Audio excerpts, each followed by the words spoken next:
All the videos we shot so far were one-day shoots, and each time we've done that, I feel like I could just do this tomorrow. You know, Yeah. each time we do it, it's like this is so much Yeah, fun. we had a bit of a lineup change pretty early on. We brought him in It was like January, it was freezing, and we were shooting it outside in the morning. and embarrassing ourselves in front of Yeah. anyone that walks the cars by. Yeah, because the parking lot we shot it in was actually like full of people constantly. We recorded 8 songs in Nashville like 2 weeks ago, and that was another one day. We do a lot of things in one day, and that's usually We don't have a lot of money. That's why. We're excited about that song. It's called Motor On, so That one to me is like Yeah. we're operating on all cylinders.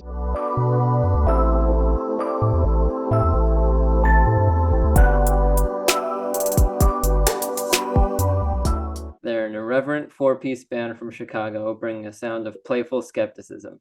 They've garnered editorial praise from Spotify's Fresh Finds playlist and the Chicago Reader, and you may know them from their songs Primate or Life Preserver.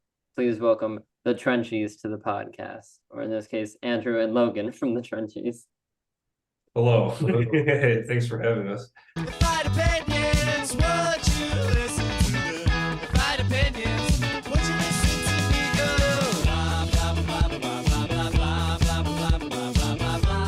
The first thing I want to get into, you have this Chicago band, the Trenchies, 4 members. At what point did you find the name for that, the Trenchies, or like how did that name come about? Well, we were gonna be named Trench Coat for a while just because we had a lyric that I don't know, I said trench coat in a funny way and seemed to grab everyone's eye. But then we wanted to do something more like the E, and the trench coats doesn't really work, so we just sort of took the first part, the Trenchies.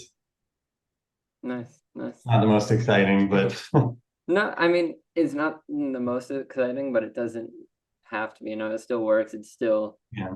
a catchy name. Like just in the time that I've been like trying to get to know the band, like the Trenchies, I keep saying it in my head and it's like, it just rolls off the tongue. It's good. So for the two of you, what was like your first experience with music like, or what really for each of you like got you into wanting to make music? You want to take it first? Yeah, you go first. For me, I was I don't know, as a young kid, I have an older brother, and he took piano lessons starting at like 6 or 7, and I'm 3 years younger, so I was like a real little kid. And basically, like when his piano lesson was over, they would like throw me in front of the piano for like 10 or 15 minutes, just to see if like this kid will, like anything will happen. Just learn from being around it. Yeah, and just see if like I don't know, like just give like that's kind of what you do with little kids. You absorbed the music from him learning. Yes, yeah, or just like see if I took to it, and I did, and I kept doing piano lessons like basically from that age until I was like 11 or 12. And during that time, like I also I don't know, as a really young kid, like my first favorite music was all like soundtrack stuff. Like I played Medal of Honor Frontline, or watched my brother play Medal of Honor Frontline. And a lot of other video games a lot. Like all my favorite, like the stuff I would sing like or hear in my head all day was like the soundtrack to that game, and Kingdom Hearts and Star Wars and stuff. So that's what I was really into. And I think that kind of makes sense that my first favorite band was like Metallica when I was like 8 or 9. But yeah, so I was just playing piano at a young age, and I was drawn to soundtrack music. And it's just kind of then I was in a band. I joined a band when I was like 11 or 12 with my friends, and we did that for like 10 years. So it all kind of just stuck after that. Yeah. And Logan, what about you? I don't know if I can top that one. That's a good answer. I feel like I had the pretty normal indie musician 2000s kid evolution. It was just, brother with a guitar and then Guitar Hero, and then did the alternative, iPod Nano and video music, and then made my way to the Beatles and stuff, and here I am. Yeah. Yeah. I left all that stuff out, but like, yeah, Guitar Hero was instrumental. I forgot about the Guitar Hero. Like that was the shift from Medal of Honor to to rock music. That was the segue. Yeah. And so, I mean, for both of you, like it seems like music started off pretty young, but was there any point where you wanted to like do something else as a career, and like you were, working towards something else? Um, Probably, yeah. I mean, Yeah, really. I still don't feel like we're doing this as a career, so actively working towards making this a career. Yeah. Yeah. But I don't know. I Do you mean, want to do anything yeah, else? for me, like I thought basically until the summer before I went to college that I was gonna go to film school. Like as a kid, even like movies were like always the thing. And I still love movies and the visual arts, but I really thought that was gonna be my thing forever. And then um I think there were just some colleges that weren't an option for me. And then I saw like I just didn't think I could go to school for music. And then there was this music business degree at UIC. Shout out to UIC. That then that's what I just chose like at the last minute. I was like, no, I want to make music a part of my life in that way. And I chose that, and here we are. Yeah.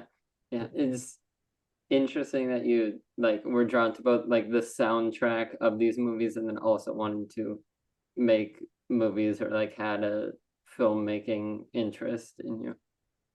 Did Yeah. And I think I was so far I think I'm better at the the music thing probably. I like the editing a lot, but Editing is underrated. making movies is really hard. Like that stuff is, yeah, I don't know if I had that. does that like translate at all when you're trying to like come up with or make music videos for the music? Like, do you like have a big hand in the editing part of that or like have a specific vision for it? Definitely. I mean, I think it just depends on the video, but I feel like Yeah. that's the one time we get to pretend to be Yeah. filmmakers. So Just, we want to be as active as possible. And we're always working with our friend Evan Hansen, shout out, yeah. who he's great at that stuff. So we just kind of Yeah, this is job. Like for real. Like, he's he's the professional. brains. And then Yeah. we just so that's I think we're kind of a music video heavy band that just Yeah. likes to, do that. Yeah. Yeah, yeah. Obviously the days that most of the all the videos we shot so far, right? Yeah, all of them were 1 day shoots that we just spent a lot of hours doing. Yeah. And each time we've done that, I've been like, I could just do this tomorrow. You know, Yeah. like, each time we do it, it's like this is so much Yeah. fun. I could keep doing I it. mean, being on set is like almost more fun than being in the studio. Yeah. Well, but we're also not Evans. So thanks. I think we're having Yeah. a little more fun. Yeah. Hey, if you're like me and you're interested in the YouTube or creator space, you should check out The Publish Press. The Publish Press is a completely free newsletter founded by YouTubers Colin and Samir. They host their own podcast talking to some of YouTube's largest creators. They've edited some of the best content I've seen on YouTube, and now they're sharing their knowledge about the YouTube space with you for free. The Publish Press comes out 3 times a week, every Monday, Wednesday, and Friday, with everything going on with your favorite creators and platforms. And like I said, it's completely free. Just enter your email address to receive the Publish Press whenever it comes out, and that's it. So what are you waiting for? Click the link in the description below, sign up to the Publish Press, and get all the info you need on the industry. And you guys sort of mentioned it, with like still working to make this a career or like just starting out. You're definitely like off to a good start, have been growing a following, getting attention. What tips or advice would you give to other like new musicians who are trying to start gaining traction or want to also start building a career? Yeah, this is my degree. Yeah. I would say, well, one, thank you. Because also like I feel like it's easy to be like doing the thing and think you're not doing the thing. I definitely deal with a lot of imposter syndrome. So like I get that. But I would say just I think an important part is reaching out to people. And just cold calling. Like, I mean, I mentioned this how you do this podcast, even is like Yeah. cold emailed us. Yeah, I mean that's exactly like you were getting it spot on. Like I heard Primate of yours on the Fresh Finds playlist, and I was like, I'm really into this, and I like did something, found the email, and I was just like, what the heck, send the email, and lo and Yeah. behold, here you guys are. Yeah, well, awesome. Thanks. I was gonna ask you like how you found our stuff, but so yeah, that's dope. Thanks. So yeah, just cold calling people, like inviting people to shows, like that's something we've attempted in the past at least, is like inviting people who write to shows and stuff, and emailing college radio stations and just playing a lot, because that's the only reason that I think anyone really knows, at least in Chicago, who we are, is because Yeah. we spent a year playing a ton of shows. So you Mhm. kind of have to do that. And like at the start of that, like the first live show of you guys, like as the Trenchies, what was that moment like for you guys? Was it nerves at all, like trying to figure anything out? What was that night like? Well, which one? Because Yeah. we had a bit of a lineup change like pretty early on. We brought him in, but we had someone else playing with us. So the first one was at like a comedy club. And I walked in. I just didn't know that you could email people. So I was going up to like bars and asking to talk to the manager, which was way more of a hassle than doing it the normal way. And so I asked this guy who runs a comedy club if we could play there, and he let us play, and it was a lot of fun, but very nerve-wracking. But I also, like Andrew, had been in bands in college and high school, and I mean, I've played like open mics and stuff. So being on stage, um, you know, You had experience with it before. yeah, It but there wasn't, was still like yeah. trying to figure out what this was. And then when we finally played with Andrew, it was like our third gig together. That was really cool. And then we played our first gig just like with the lineup that we've had now. Yeah. And then, since then that was, yeah, that to me felt like, okay, then we've kind of, So with like lineup changes or like trying to figure out what it's gonna be like early on, was that sort of, I guess, did that put any like doubts in your head at all, or were you still like confident that you were gonna figure it out and like have this thing come to be? yeah, I don't know. I don't know if we ever really put like a label on it. It was always just Yeah. like, here's songs that we have and play them live. And I don't know if we like thought, will this work? It just sort of like did fall into place like that, which was nice. Yeah, Yeah. you were just like playing to play, and I feel like we were whoever just was going there. through the motions. Yeah. Yeah. Yeah, And also like all of us, because like even Tom and Claire, they met each other in college, and they were in like four different bands together in college. And Yeah. like I feel like all of us have like cut our teeth and like played with bands a lot and played live. So it kind of just like Yeah. coalesced when the four of Yeah. us got together. yeah, you all had like past experiences that you sort of learned from and Mhm. Yeah. But there was used and definitely like, like I think you were asking, there was definitely like several gigs in, like, oh, okay, I can get away with this. Like they like when I do this. And then maybe the same with Tom, like, oh, I can do this cool drum thing because and I think we all started to figure out like what works for the sound. Yeah. Are you a music artist trying to find a way to get your music on as many streaming platforms as possible? Then check out DistroKid. DistroKid is a super user-friendly and super easy-to-use service that will make your music available in stores like Spotify, Apple Music, iTunes, Amazon Music, YouTube, Snapchat, everything. Everything you could imagine, it's available. People will even be able to add your songs into their Instagram stories.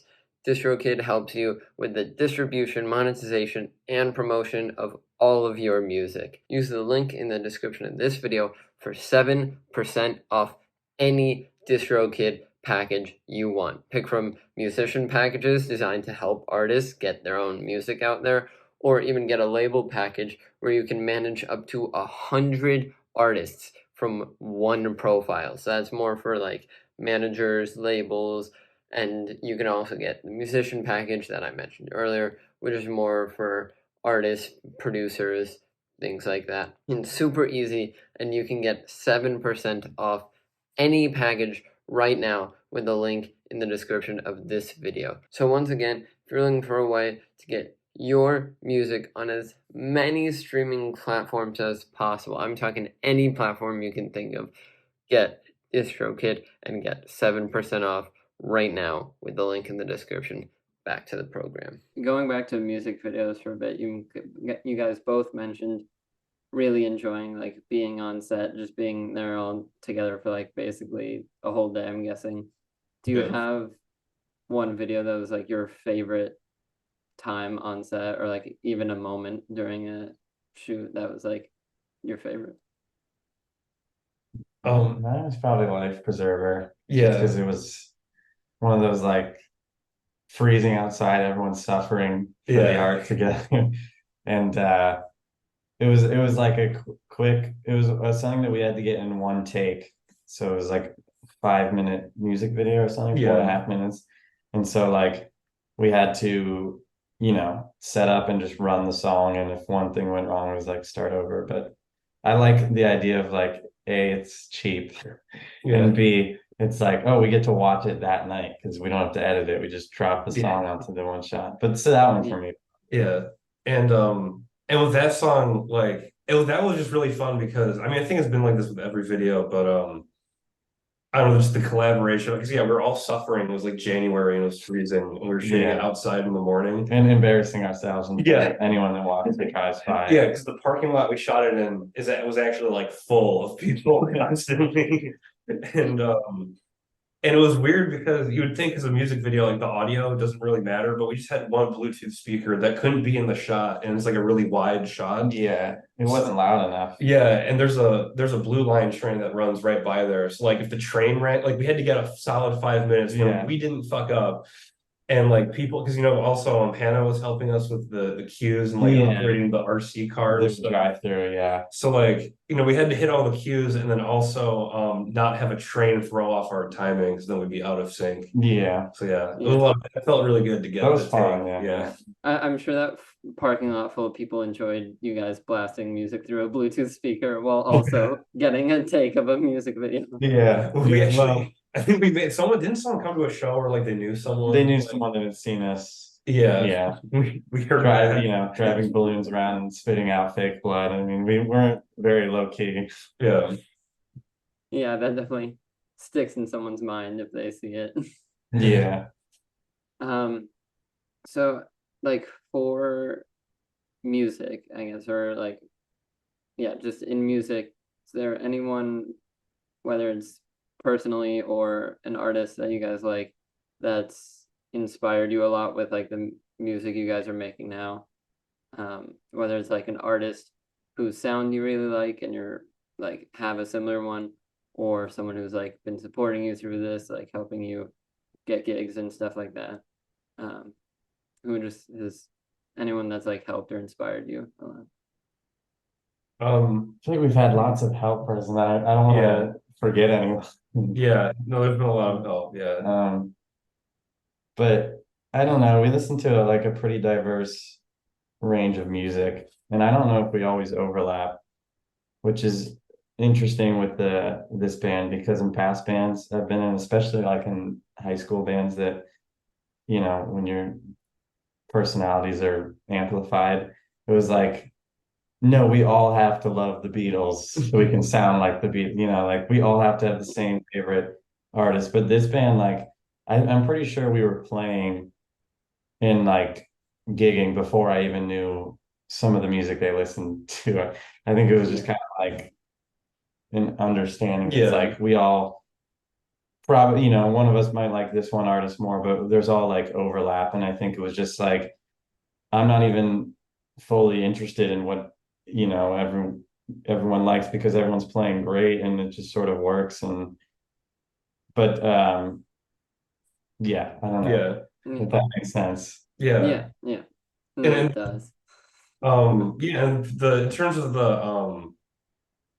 I feel like each time we record stuff, like the records we're like talking about are different each time too. I mean, there's always like, I mean, we definitely try to like, it's not to say we don't rip people off like our influences, like we do that, but I think it's more like, I don't think the four of us sit down, it's like, oh, we should make a song that sounds like this band.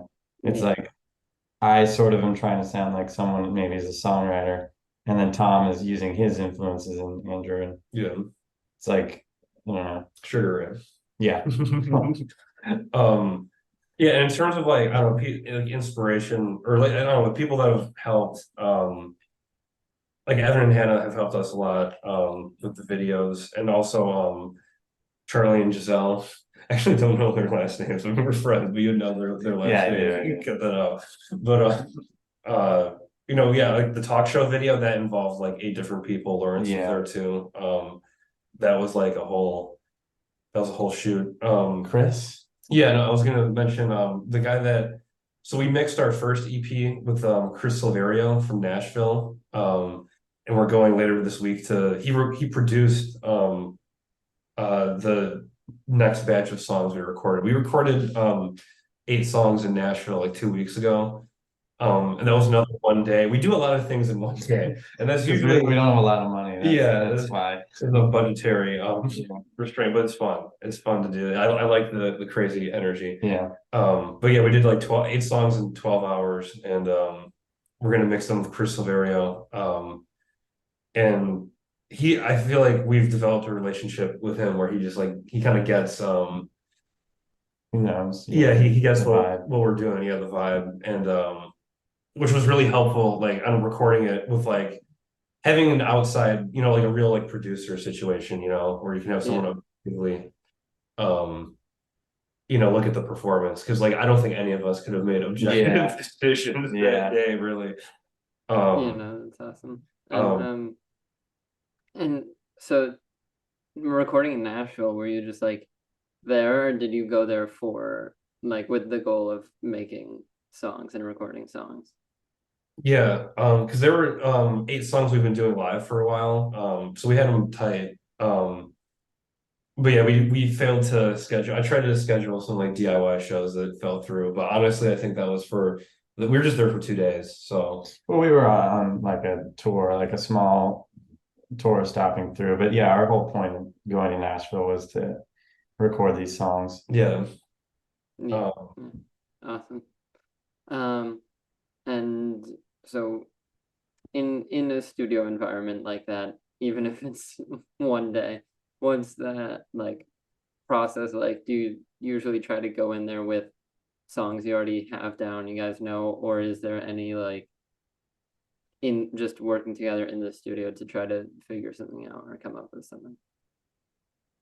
There's not a lot of stuff that's like come up on the day, just because like, yeah, I mean, when you have 12 hours to record 8 songs, you kind of Yeah, you have you them gotta down. use every moment Yeah, to get yeah. those 8 songs. But they're just songs that like we play live a lot, and we just want it to sound like that too. So we don't want to go in there and play, you know, individually to a click, and then like add a bunch of layers and overdubs, and then Yeah, you don't want it to sound surprise like when it too doesn't sound like produced or too yeah, artificial.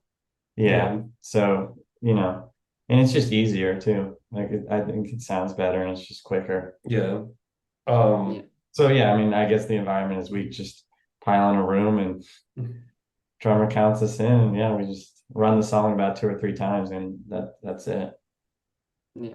And like it seems recently a lot of artists or bands, they'll record songs with either live drums or they're like to get a drum sound, they'll record drums and then like change it in production. How do you guys feel about then with you guys trying to keep like such an authentic live raw sound versus like produced drums that even if it is, you know, at the raw layer, like a live drums that sounds super like produced and almost too perfect?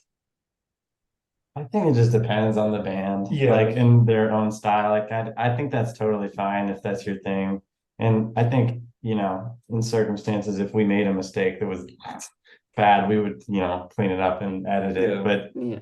a lot of times we just, if it's not so bad, we just kind of live with it, and makes the music a little more human, I guess. Yeah.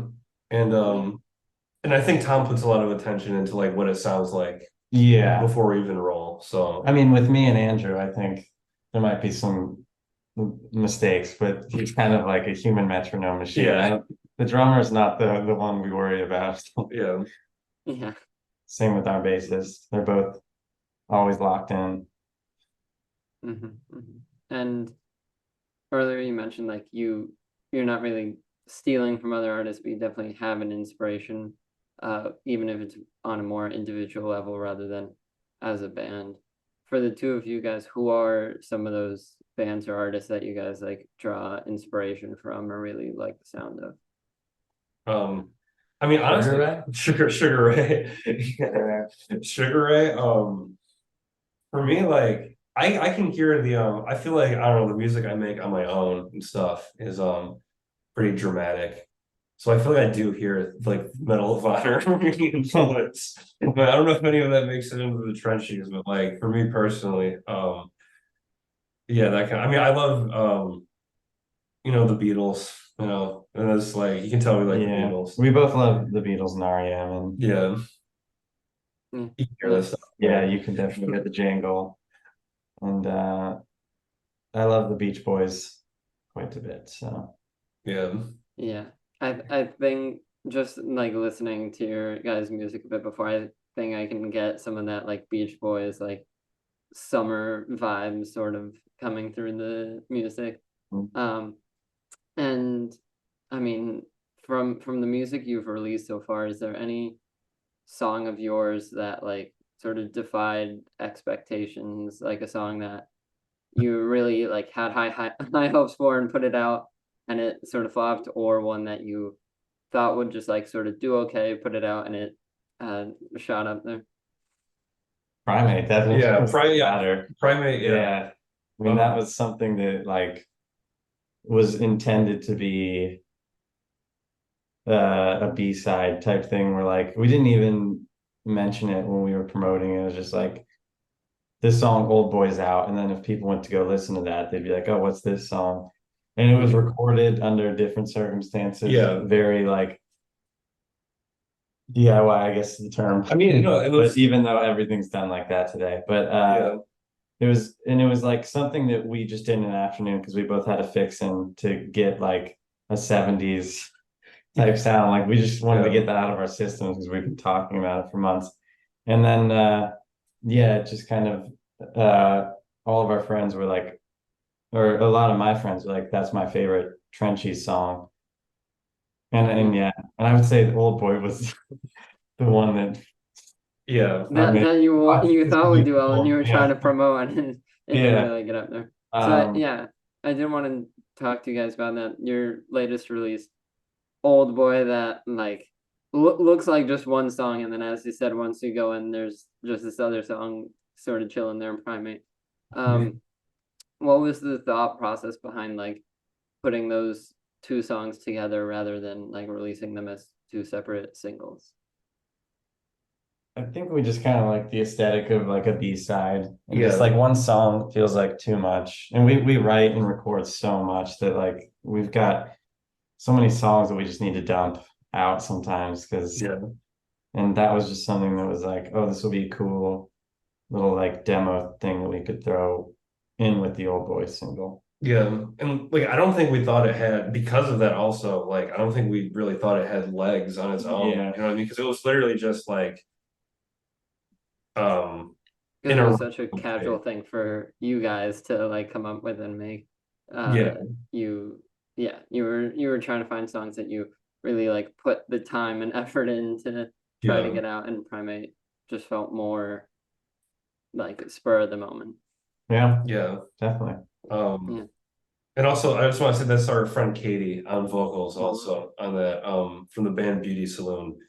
Because people keep saying, dude, Claire sounds like her voice is amazing. Oh yeah, they think it's our bass. Yeah, I think it's funny because I'm like, there's no way they're singing voice. That would be really funny. Yeah, but yeah, yeah. So like I had to there's credit, yeah.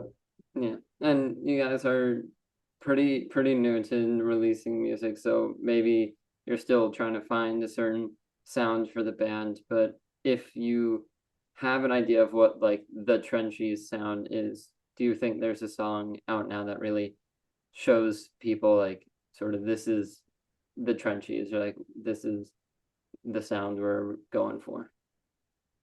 Like a song by us or someone else? Yeah, the song by you guys. Yeah.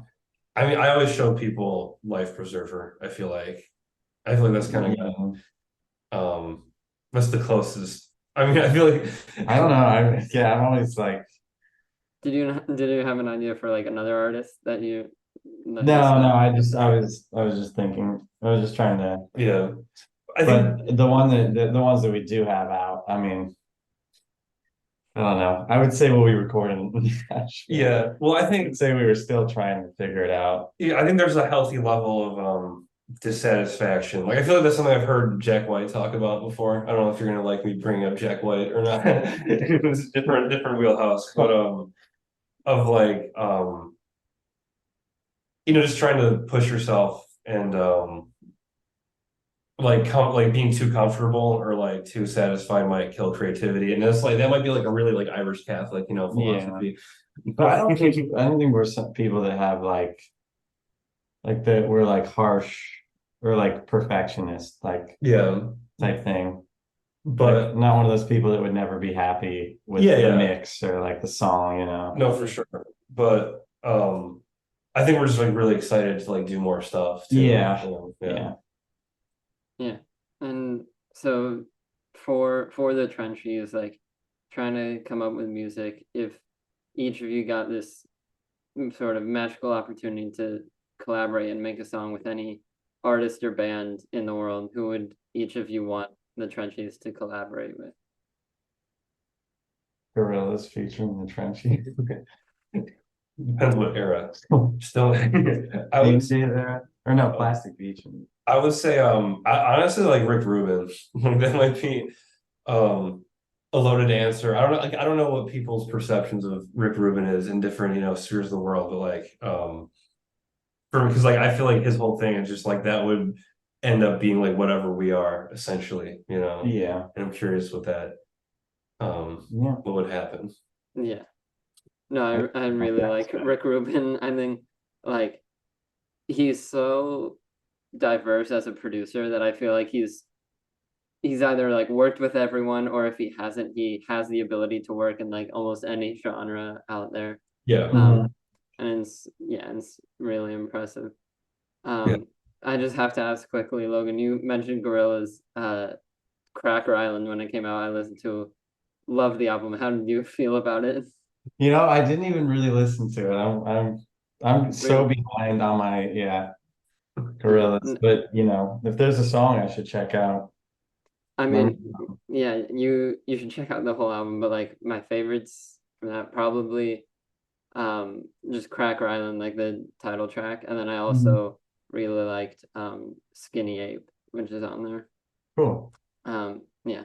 I was just curious because I've been trying I really enjoyed them like years ago when they came out with Feel Gooding, and then I sort of not forgot about them, but just like really stopped listening to them for a while. Yeah. And then they came out with this new album, and it really like drug me back into that fan base. Yeah. So I was just curious. Outside of wanting to collaborate, do each of you just have like maybe a top 3 favorite bands or artists, like people you just listen to on like whenever you're playing music? 3's hard. Yeah. Three's because there's so many for me. Yeah. It doesn't have to be like a solid top 3. You can just go on and list a couple. I'm trying to think of 3 different vibes. What annoys me is that I feel like no matter what I do, I always get the Beatles as my top Spotify thing, and I feel like I don't like on a regular basis. Truthfully, but I do. I must, because I was like the top like 0.1% for the Beatles last year, and it's the Beatles, so that's a lot of. We've all been there. That's a lot of hours. So, and that might be embarrassing to admit. I don't know. I mean, like I said, we've all been there. Yeah. I think everyone has had like a moment of getting really into the Beatles, or like having the Beatles on their top 5 at some point for Spotify. Yeah. I've been listening to more I don't know, Wu-Tang recently. I was listening to that, so I'll go with Wu-Tang, like Enter the 36 Chambers. I feel compelled to open my Spotify. It's not a Sure brief that. answer though. I know this should have been a one and done. Well, you like I've been listening to a lot of Prince's self-titled album, the 1978 one with do like that. Why You Want to Treat Me So Bad. Yeah, though, like, love that record. That's something I can just put on whenever, probably. Yeah, And nice, nice. okay, I'll just leave it. Yeah, yeah.